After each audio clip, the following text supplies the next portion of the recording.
Hi everyone, it's Steve here. So last week, I have watched another Vietnamese influencer post their third apology video this month, and I couldn't help but think, when did saying sorry online become so complicated?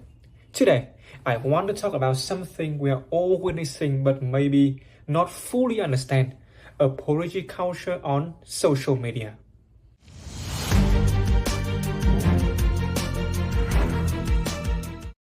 Before we dive in, I want to be clear, I'm not a perfect person. I've made online mistakes too. This video isn't about judging anyone. It's about understanding why apology on social media feels so different from apologizing to a friend over coffee. And trust me, as someone who spent way too much time online, I have seen the patterns. So, what exactly is apology culture? So basically, it's the social expectation that when someone messes up online, they need to publicly apologize in very specific ways. And here's where it gets interesting for us in Vietnam. We're navigating two different cultural scripts at once. On the one hand, where traditional Vietnamese values about giữ thể diện or saving face. Public shame is a big deal in our culture, but on the other hand, we're also consuming Western culture social media content where call-out culture and public accountability are the norm. So Vietnamese influencers are stuck trying to satisfy both. So let me give you a perfect Vietnamese example. Remember the fake news scandal in Vietnam? Multiple celebrities got called out for promoting questionable dairy products. And what happened next was a masterclass in apology culture. MC Quang Linh immediately posted on his personal page, firmly stating he only partnered with two legitimate milk brands with proper documentation in 2022.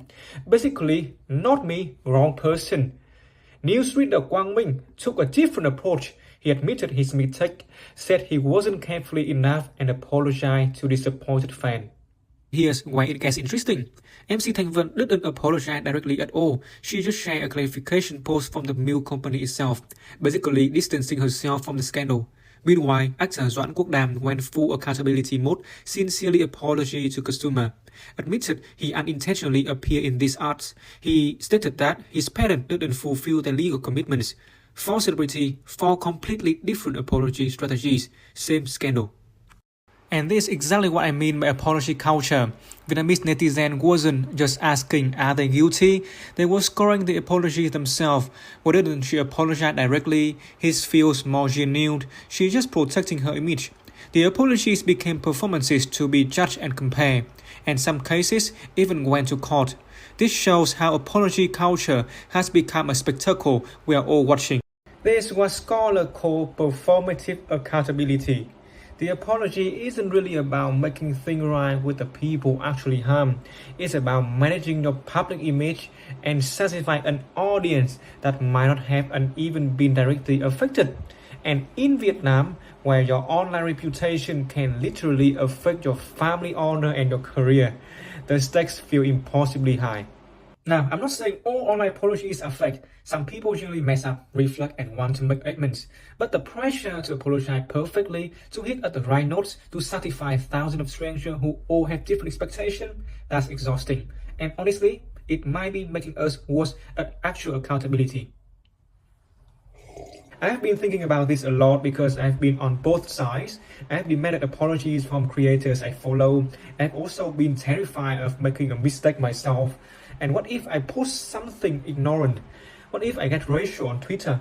What if my family sees me being dragged on Facebook? That fear is real.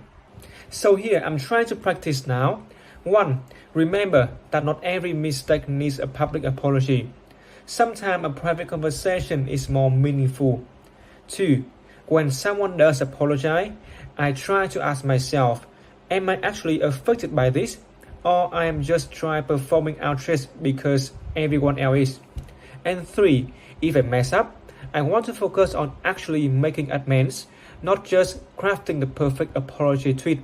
Because real accountability isn't about getting the best response ratio, it's about actual changing behavior and repairing harm.